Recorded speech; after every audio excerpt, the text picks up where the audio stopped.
Liverpool versus everybody. It is Friday. I don't know the date.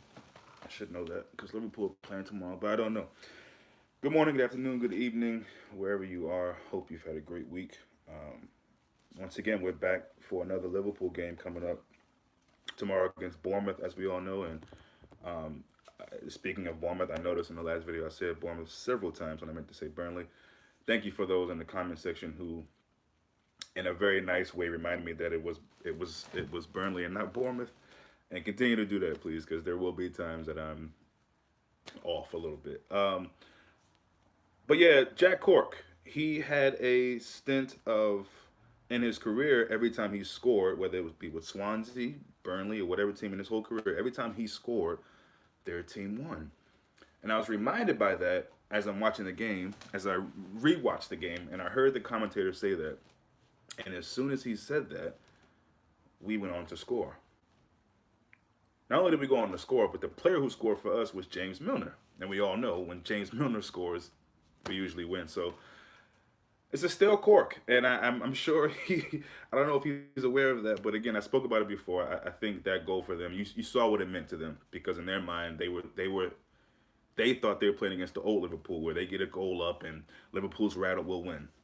Liverpool showed that we're serious this season, and it continued to reassure me of the confidence I have in that team, of that fact being true.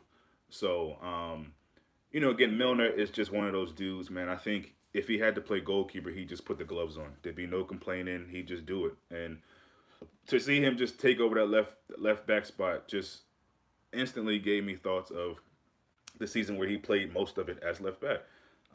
Just a guy who, at 32 years old, he's still running around and still has that much energy to last 90 minutes is just incredible to me. It really is. It really is. Milner, I got to hold my hands up. He's one of those players where I thought, is there really a spot for him this season? I mean, really? Is there really a spot for James Milner to really be on this team? And you can see, again, um, you need figures like that in your squad. You really need that, and to get that goal, to open up the scoring for us, and effectively getting us back in the game. Obviously, getting the other goals, but that first goal was just so important, especially at that time in the game. Um, so just very thankful for Milner. Very thankful for Milner. You think about post this season, and you just really don't know because again, I didn't even expect this level. Him and Genie. Milner's a good player. I still don't think these players win us championships getting going forward. Yeah, I was gonna bring that up. I think again we know what Milner did at City. We know he was a part of that. He probably wasn't one of the players you thought about as being one of their best players during that time and that period of them winning titles. But again, still an important player for any team. And I agree with you. I'm not sure if uh, if he's a caliber of player that I mean, we know what we get out of Milner, and that's real hard work. A good penalty taker. What's up, Mame? Can score a goal from here and there from outside the box. It's probably rare. Which again, I said it as he was shooting that shot. I had no idea it would go in. But as someone said, and as most of us know, first of all, Joe Hart just isn't a great keeper. But we also know that he's very weak going to his left, and obviously Milner would have known that. So again, it's just the smarts. The memory, and just a good way again to get us under scoring. But also from that game, I'm gonna touch on it just slightly because we're past that now. But um, good to see Sturridge get a full 90. And I know people were frustrated with his performance in the first half, but you can see, especially in that second half, as bad as his passing may have been in the first half, his passing in the second half I thought was much better. Whether it was spraying a ball to the left back, whoever it was at the time, whether it be Milner, Alberto Moreno, 1-2 passes. So it was just good to see him get a 90 minutes. Origi, I said it before, he should be able to get anything he wants now in Liverpool. He can never score a goal again, and in my book, he goes down as a legend. That's just what it is. When you score a goal like that, as fluky, as lucky, as magical, whatever it was, he did it, and he'll never be forgotten for that. So good to see both of them start and get that many minutes. That's really, really good. Obviously, Gomez injury. Sturridge doesn't need much to score with only one shot he can make, and that's the thing. People are upset about Sturridge and what he did in that first half, but he's still. I don't care what people say about him losing confidence or still not. Great. We know he's not the same player he was when Suarez was there. But you can tell the confidence every time he shoots the ball. Every time he gets the ball, he believes he can score. You can tell by the way he reacts when he misses. And again, every time we play against teams that have, in my opinion, awful keepers or not great keepers, they tend to always have these amazing moments. And Joe Hart early in that game had some amazing moments. That's what it was. You know what I mean? So let's see. Player won't One player won't win us the league. It's about the group. Yeah, I agree with that as well. I agree with that as well. I see Jason's response to that. Individual quality is just as important. Yeah. Hey, what's up, Nicole? How do you feel about Gomez being out? Don't want to lose the partnership. It's formed so well with Van Dyke. Well, yeah, the fact of the matter is, Nicole, and what's up to you? Thanks for coming in. Is we are going to lose that for 6 weeks. That's a little bit over a month. How I feel about it? Um, I'm pretty down about it. I mean, again, that partnership has been maturing so well, and it's just football just so unfair sometimes, man. It's a cruel game, and cruel things happen to players, but that's just what it is. I mean, to see him come back from injuries and then get another one at this point in the season just isn't good.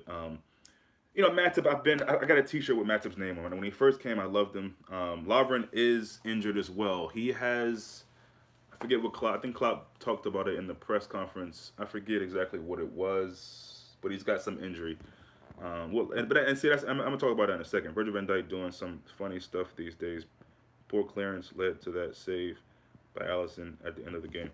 Well, again, I've talked about Virgil van Dijk before, and because he's Virgil, um, no one wants to speak on some of the things that he does that aren't great. But he's human. He's going to make those mistakes. But yes, um, look. Again, I'm going to talk about. I'm all over the place. You guys watch this channel, but it's more than we're more than fortunate to have this amazing keeper. I mean, seriously, seriously, he's going to single-handedly win us a lot of points.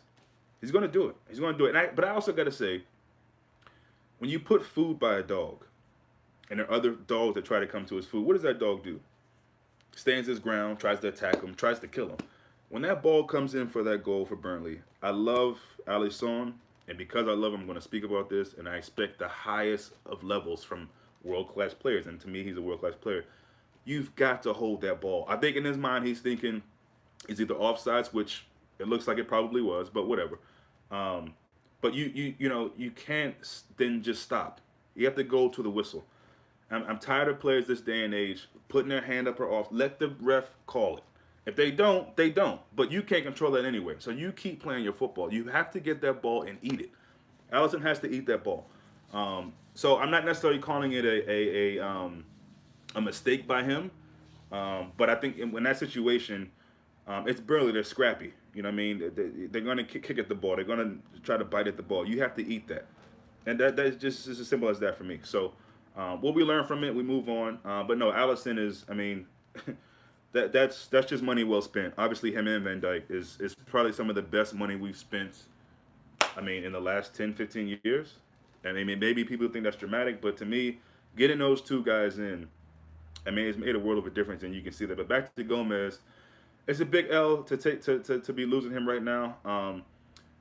Talked about Matip. I like Matip a lot. I do. I think he's a good football player. How well he can be for Liverpool moving forward, I just don't know, people. I just don't know. I've said it before. I'm gonna say it again. I hate to say it, but he's just too soft, and I think players sense that, especially teams like Burnley. The fact that every time you saw him on the ground, he was looking up at the ref or just looking soft. Like, I mean, he's too big of a presence to be thrown to the ground and just shifted around like a rag doll. Like, Matip's got to toughen up, and I think with Lovren being hurt, Matip's going to be playing. I don't know how long Lovren's out, but with Lovren and Gomez both suffering with respective injuries, Gomez obviously much longer, I would imagine. Matip has got to step up, man. I don't know if Virgil van Dijk has to punch him in his chest or something or what, just to get him, to sober up. But I mean, he's just too soft, too easy to just throw around and roughhouse, and you can't have that. So tough stretch of games coming up. I'm looking forward to it. Look, Sean Dyche has some things to say, and listen, I mean, if his team won the game or got a draw, he wouldn't have these things to say. At the same token, I hear what he's saying. I mean, I love a good old fashioned uh, football match and a team that prides himself on strong tackles. Now, I think some of the tackles were a bit too much, and I think it further feels or it feels that way even more so when you have a player of that caliber of Gomez getting hurt, stretched off. At the same token, we know how Burnley play, and so you got to kind of pick your battles. I think Klopp was definitely disappointed in that missing Gomez, but just some of the other challenges in the game, you got to go. You got to just deal with that. You got to deal with that. I mean, there's nothing else to expect. But that's the best way Burnley can win a game against a top side. It is. It's the best. You'll see that in other games. They may put other players out of the game. Hopefully, they can put some players out of the game from some of the other teams around us. But I kind of I can respect what Sean Dyche is saying. And I also can respect what he said about the diving. He said cheating, call it what you want. Um, Look, we have some of those players in the Liverpool ranks. We might not want to admit that, but Mane has been a guy who's done it. Coutinho used to do it when he was there. Sturridge obviously has that. He does that a lot to get free kicks. So I think a lot of times, as Klopp said today, it is a situation where, as an attacking player, you do expect certain tackles to come in, and sometimes when you're expecting them, you might jump, you're preparing yourself for the contact, but a lot of times they are kind of flops when a guy jumps in the air with a little amount of context. So listen, it happens. As football. The best players in the world, the best players in history have done it. It happens. It happens. I think there's some who do it more. I think there's some who embellish it more. But we have those in our ranks, so let's not get that twisted. Um, Diving is part of the game. We can't remove that. Everybody does it at some point. I agree. Do you consider that dark arts of football? Um, I do, and again, I just said it. I just said it. Some of the best players do it. You think Messi has never done that in a big game, or just even a game in general? Try to win it. You think Cristiano Ronaldo's never done it? We know Neymar's done it. I still consider him one of the best players in the world. It happens. Nicole, yeah, I guess you can put that in the group of dark arts. Listen, this day and age, there's so much money, so much of everything riding on these games. Players will go the extra mile to try to get an advantage and win a game and get the refs' attention, I guess. Uh, but that ref, I think it was Stuart Atwell. He's famous for just having really really awful games. And again, um, I don't like to talk a lot about refs, but what I'm about to say is not a surprise. The English refs need to get a grip. It's as simple as that. And I think not just for Liverpool. Like every game out, every weekend, there's at least a handful of calls that are just absurd. It's unbelievable, man. And I don't know what needs to happen for that to change, but it needs to change, man, because some of these decisions, I mean, unbelievable. Whether it be handball or whatever. But the other thing I'm proud about with Liverpool is just this high line we're able to play and do really well with the offsides trap. Um, that's defending. That comes from still great defending, especially on set pieces. It's a risk, but it's the way that this team needs to be playing, especially as attack minded as we are. So I just love how we're able to keep that line, and that's Virgil Van Dijk and that's Gomez, and really just and the keeper really just solidifying that line, making sure we're disciplined every single time. And so that's really really good to see as well. Um, Let me talk about my man Laye, also known as Deco, also known as Naby Deco Keita, also known as Naby Keita Deco, also known as just an amazing attacking midfielder. And I'm gonna say this, and I tweeted it out. Y'all aren't ready. And when I say y'all, other fans, but also Liverpool fans, y'all not ready for Naby. And I say that because there's certain people who saw Naby in the beginning of the season and thought, "Oh, so amazing." Then he might have tailed off a little bit, not remembering that this is a new league for him, new system, new players, new manager, new language, and they were literally Liverpool fans on podcasts and YouTube channels saying, "I just don't know about Naby Keita. I don't. If was he really worth all that money?" And I'll be the first to say that was Burnley. I get it. Naby Keita is going to be one of the best football players, not only we've ever seen at Liverpool, but in the world. Yes, remember this date. Remember me saying it. Liverpool versus everybody. That's the name of the channel. My name is Aaron. He's going to be an amazing player. there were so many times in that game where, and at that, and in certain moments, we've kind of stretched Burnley, right? Like at this point, they we kind of stretched them, especially when we go up 2-1. They had to open up a bit, but to see Naby fearlessly take that ball, drive. I mean, this guy could have had 5 goals in that game. 5. There was one situation where in the second half where he had literally 3 or 4 shots in one possession. He takes a shot from distance. It gets ricocheted off. It gets recycled back. He gets a pass in the box. He takes another shot, misses that, gets it again. And the third time, he's literally getting up off his knees as the ball is coming to him for the third time. He tries to do a back heel that doesn't go in. The dude Naby is serious, man. Or Deco or Laye. Laye is his middle name. You know, I like to call guys the middle name and make up nicknames for players, but I'm going to call him Laye. This guy is just I mean, unbelievable. I mean, I think almost quietly, or if you really watch the game, you can see this guy was so integral. And even Klopp was speaking about how he was trying to get players to get him more involved in the game. Um, Naby has a football brain. He sure does. He's definitely not just an athlete. Marino showed some quality, looked calm for once. I feel like he's one of those players that get better in their late 30s. Maybe. See, my thing with Moreno is we've seen the best of what he can do and we've seen the worst, and sometimes in the middle, but usually it's middle to worst. There's nothing new or fantastic that we're going to see from Moreno. It's just not. It's just not. But again, this squad of players is clearly a squad of players that Klopp trusts to be this long at Liverpool. Any player you see on that team, it's because Klopp trusts him. So there's no point in my mind of even getting upset about seeing certain players anymore. You know he loves Hendo. He just got he just got his the extension with the contract. So clearly he values Hendo. So Hendo is going to be on the team for a longer time. But it's the same thing with Hendo. There's not much, even Milner, as well as I spoke about him, there's not much more they can give us. This is their level. And Hendo, sadly, some of the injuries have caught up to him, and I think that's what's made him suffer a bit. Um, but again, I mean, I've spoken about it before. I think what Hendo does for our team, believe it or not, is what Klopp demands of him. So all of this, what we would say is backward passing or sideward passing or boring midfield play, I think that's what Klopp is asking. I think he's asking him to be more of a recycler, maybe get it back to the fullbacks because he trusted their passing skills, things of that nature. Get the ball to the side because that's how we attack from the whiff. So, but yeah, no, the Deco is going to be incredible. And again, I spoke about Allison. The fact that he can single handedly get our counterattacks started. That's the second game in a row where he's played a crucial part in getting a goal, a key goal. Because at 2-1, the game feels over, but it doesn't. It didn't really feel over until we got that third. It just didn't. You know what I mean? Burnley didn't have a whole lot of moments, but we know how they can get you with set pieces, knockdowns. They brought on the striker for them. They brought on Lennon. You saw what they were going to try to do. Get a ball down deep into the box off of Vokes, knock it down to Lennon, whatever the case may be. And we did our best to nullify that. And so again, great mental strength and just great fight, just great perseverance to get out of that game. On to Bournemouth, the Cherries. It will be a breakfast of cherries, 7 a.m., 7:30 a.m. here in the States. I guess it's lunchtime kickoff in the UK and maybe other places.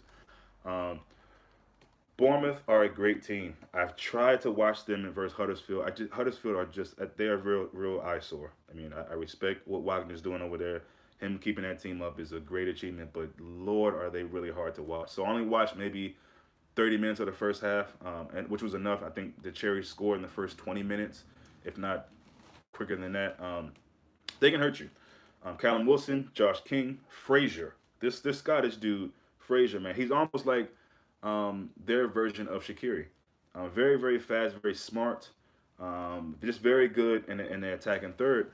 So they got some dudes. Ake in the back. It'll be nice to see him reunited with his Dutch teammates, Genie and Van Dijk.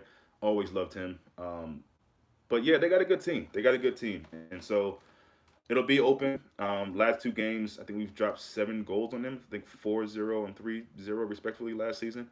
Um, so good results against them last season, but I think the one that still hangs in the mind is the 4-3 comeback they had on us, which was, I mean, just a disgrace of a performance there in the second half to allow them to come back. But again, Look, Eddie Howe has his team playing well. They're coming off not so many great results. Obviously, the Huddersfield one got them back in winning ways, but they had a stretch there where they were losing to teams that they probably shouldn't have.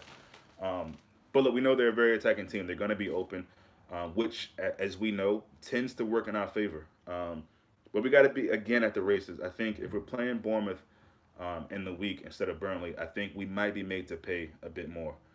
So I expect to see some changes again.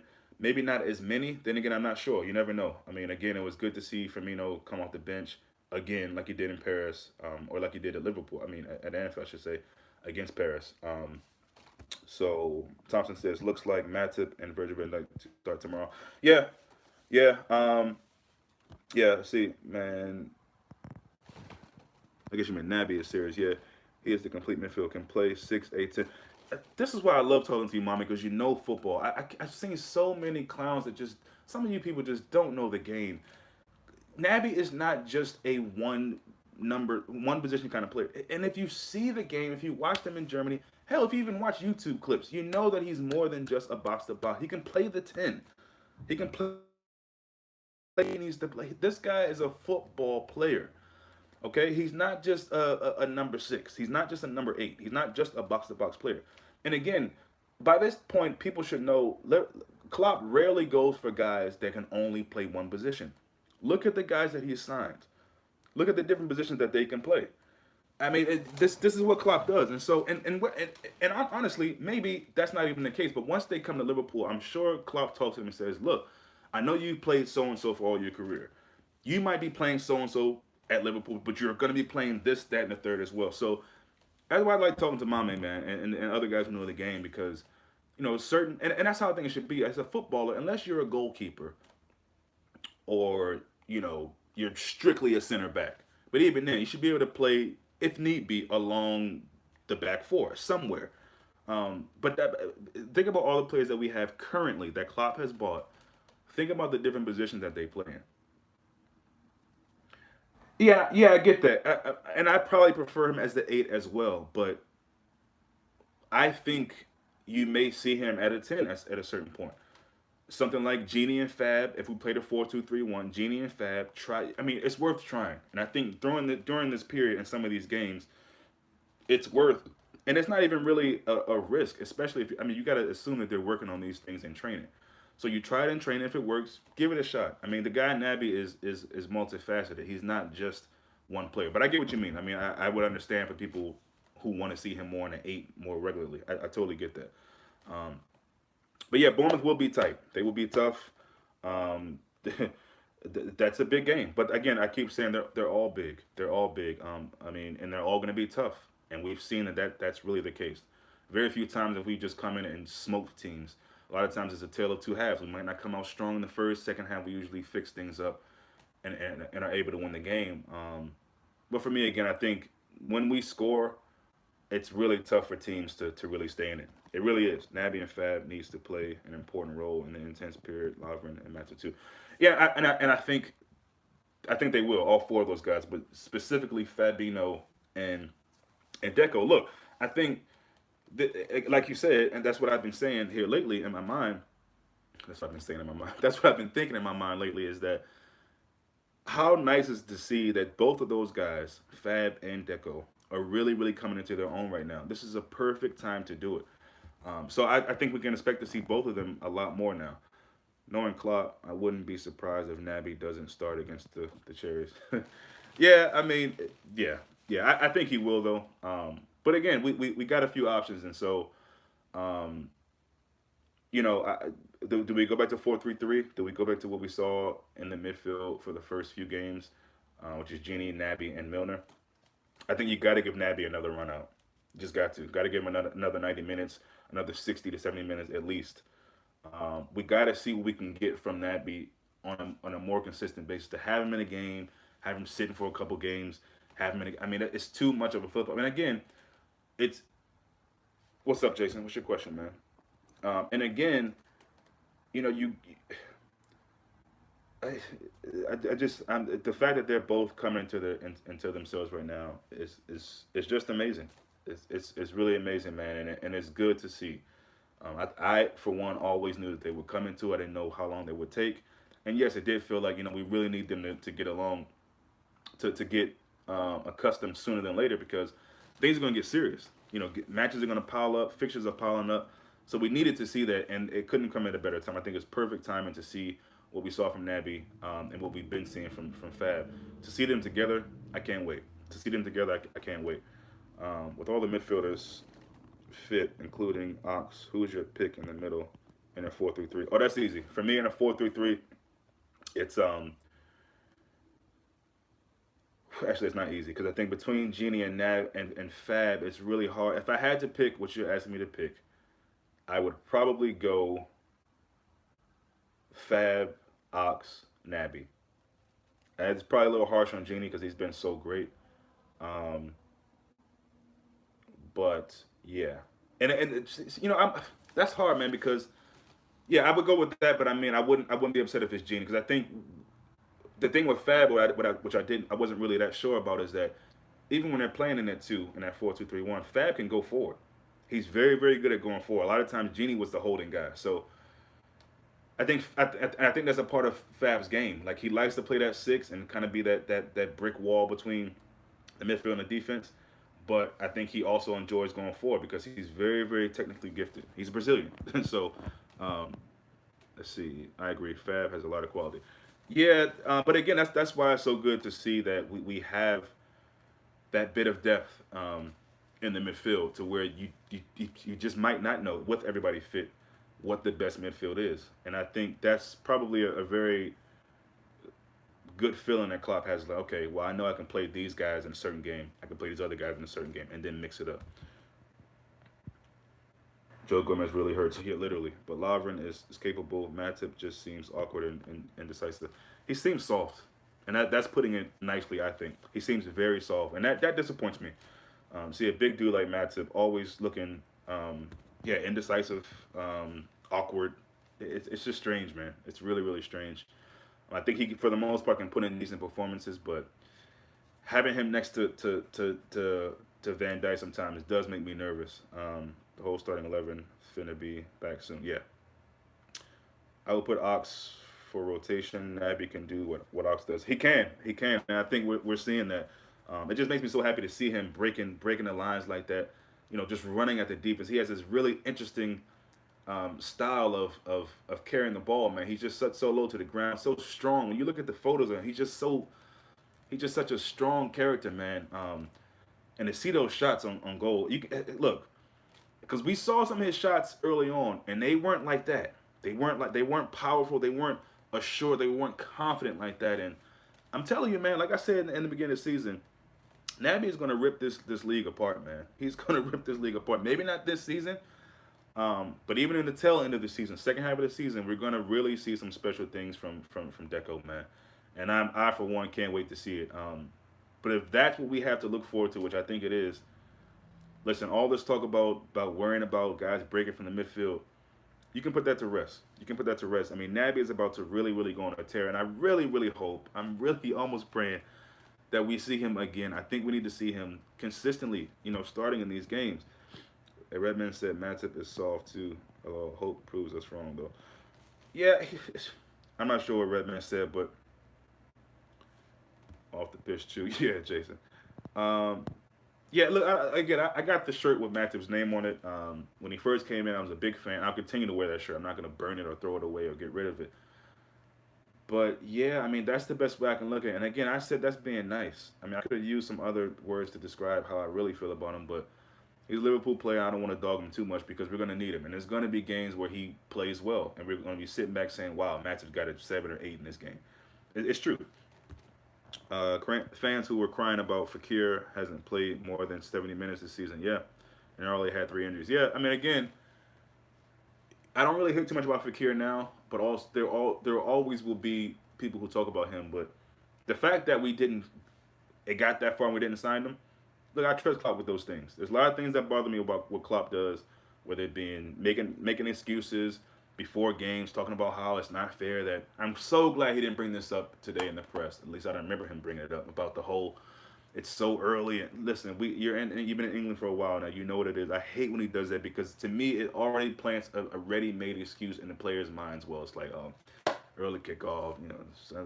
Nah, I hate when he brings that up or talks about the pitch or any excuse about games, win, lose, or draw.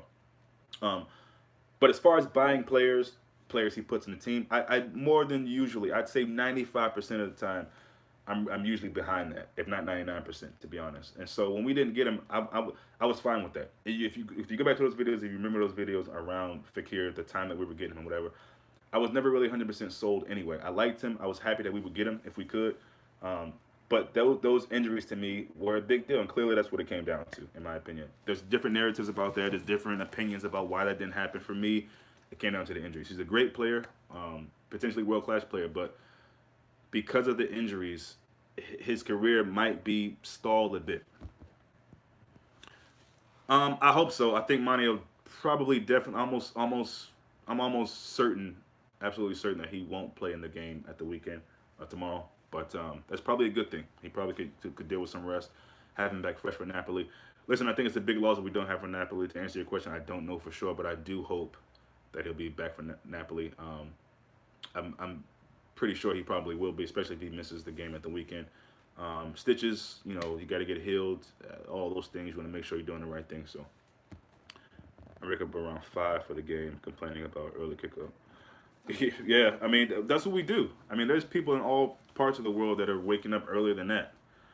So that's what you do for Liverpool. So, it's. I get it. In the UK, it's got to be some kind of issue of 12 o'clock kickoffs. I don't know what that issue is. I'm sure people have tried to explain it before. It still doesn't make sense to me. But it is what it is. But yeah, we get up at 7 o'clock, 5 o'clock there. So I don't know what people are complaining about. But big game. Can't wait. For me, my lineup is Becker and goal. I think we all know that. I go with Trent at the right. Obviously, Klein, he spoke about that as well, which is good to hear Klopp finally say something about Klein again. Clearly, he's got an injury as well. So I think it's naturally Trent. Lovren's out again, obviously, so I think it's Matip, Van Dyke. Hopefully, Robertson is back in, ready to go. Midfield against Bournemouth, I think he's going to go back to 4-3-3. I think against attacking teams, that's the best formation to go with, and I think we'll probably see Milner, Keita, and Genie. I think he goes back to what we saw in the first few games of the season. I think up top, it'll probably be Firmino, Salah, and Shaq. Now, we haven't seen Shaq, or have we, on the left? We've seen him mainly on the right. I don't know how he feels about Salah on the left. So, I don't know. That the front three is probably, I think, in the midfield is probably where we can expect to see some changes. Is he going to start Sturridge again? I don't know. Origi? I'm not sure. We saw how the game changed just like that when we brought Firmino and Salah on against Burnley. So, be interesting to see, but that's my lineup. And score prediction. I want to go for another clean sheet. We're gonna have to be at the races for this game, and Matip worries me a bit. But I will go with. I go with 3-1. I go with the same score we had against Burnley. I think I can see the Cherry scoring a goal. Unfortunately, I'd love to see the forwards start making runs off the shoulder now. We have Naby to pick up. Yeah. I mean, and if guys have been paying attention, we've had some runs like that. We just weren't able to get the passes picked. But yeah, I would hope to see that as well. And I think we're gonna see some really amazing things from Naby in the season, of course. But even in this next game against Bournemouth, I probably should mix Burnley and Bournemouth up again, guys. So bear with me. But yeah, exciting game, exciting times. Can't wait. Somebody said hope City drops points against Chelsea. I ain't worried too much about City, man. They that'll handle itself. You know what I mean? Chelsea should be up for it. I think there's 2 bad results back to back. Is it, or something like that? So they're gonna want to. Yeah, I agree, Jason. I don't even think about them. But I hear what Mama is saying. I mean, obviously, whether we want to talk about them or not, we other teams need to drop points, and specifically them. But again, we don't have any control over that. So what we have control over is, if I've said it before, and I don't want to sound like a broken record, if these teams, specifically that team, whose name I try not to say much about, if they drop points, when they drop points, better yet, because I believe they will, we've got to be there. And again, some of us need to relax on, because people are all excited about, oh, we'll go top of the league. calm down. It's December. Going top of the league right now means nothing. I don't know why people get so excited about that. It's December. Going top of the league, 1 point atop of the league, that doesn't mean much. So let's just relax. Let's also be, especially against these teams that sit back, which Bournemouth, I would imagine, wouldn't. We've got to be more calm, more patient. I know that's easier said than done, but we've got to allow this team to stir the pot. And it's going to be frustrating sometimes, but let them stir it. Let them stir it. And at some point, um, it'll pop, and we'll serve these teams properly. We got to be ready to capitalize if they drop points. Exactly, that's my point. And I think so many times Liverpool just hasn't done that. I mean, over the years, we get all excited about whoever around us are dropping points, and then we just don't do it. So going top would ramp up the pressure on City. They may crack. I mean, that's a maybe, possibly. I just don't. I don't know that. I mean, you could be right, but I don't know if going up 1 point is going to make anybody crack. It's good because we're still remaining at the top of the league. But again, like I said, we've got to handle our business. We can't worry about City. We just have to be there around March. Yeah, that's it. That's it. We got when it comes to the game back at the Etihad, we've got to be within no more than 2 or 3 points from them. So as long as we can do that, then I think we're good. They got too many good players to crack. Yeah, that's what I'm saying. I don't. I mean, they're missing a good amount of their top players right now, and they just keep churning. But enough about them. Anyway, guys, thanks for coming in. All 5 to 7 of you. At some point, I'm gonna do a roll call because I wanted to let you guys know I appreciate you, Jason, always being here. Mame, always being here. The professor Hendo, the professor. I don't know what that says, but I don't know if I've seen you before. But thanks for coming by, Nicole. I don't know if you're still here. Thank you, Thompson, my man. Anybody I'm missing? Said Jason already. I think that's it. If I forgot you, my bad. But yeah, thank you guys for stopping by. And we'll see you this weekend. I'll probably be in Baltimore this weekend, most likely. So I'll be making a video from there. But yeah, much love to you guys.